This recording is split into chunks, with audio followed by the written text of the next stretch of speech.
Once upon a time, we used gold, or paper that represented safely stored gold, as money. It worked well for thousands of years, partly because gold is independent, and partly because it keeps its purchasing power.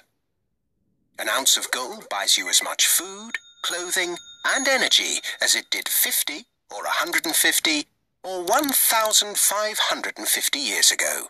Compare that to modern money, which seems to buy you less and less each year. 100 years ago, when the Federal Reserve Bank was formed, $1 would buy you this much oil. 50 years ago, it bought you this much. Now, it buys you this much. That's not very much, is it?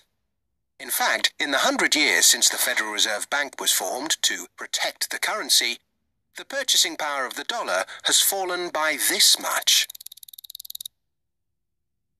Why did governments stop using gold?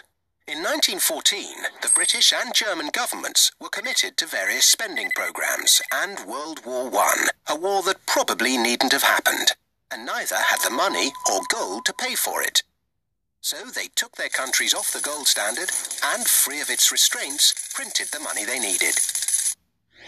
In 1971, the American government was committed to various spending programs and Vietnam, a war that probably needn't have happened. And it didn't have the money or gold to pay for it. So it took America off the gold standard and, free of its restraints, printed the money it needed. Sound familiar? If governments didn't have the power to run up deficits, these wars could never have happened. There wasn't the gold to pay for them. The bill is eventually paid by the people through the stealth tax that is currency devaluation by inflation. Now the world operates under a system of money and credit known as fiat. It's the law that what we use as money be money. The government and its banking agencies have the power to issue money, but no one else may do so.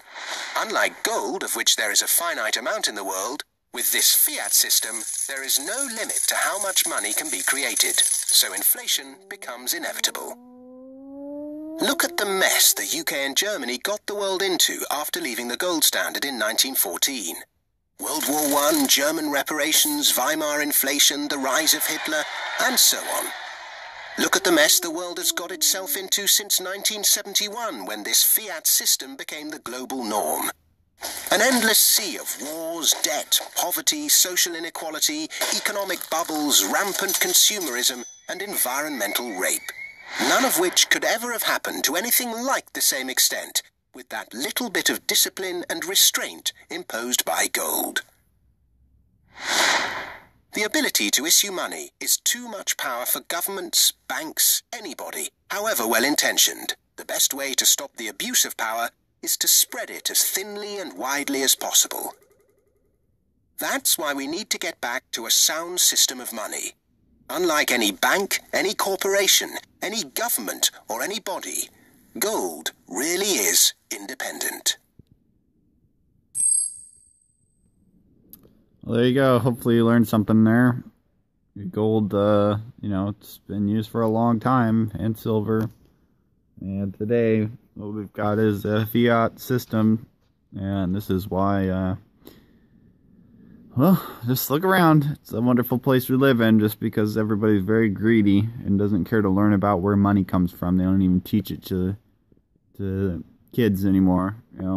You're expected to work your whole life for this paper, and things cost more and more and more and more, and you work more and more and more and more, but you can never get ahead. Well, nobody ever stops to think about why. Where does money come from?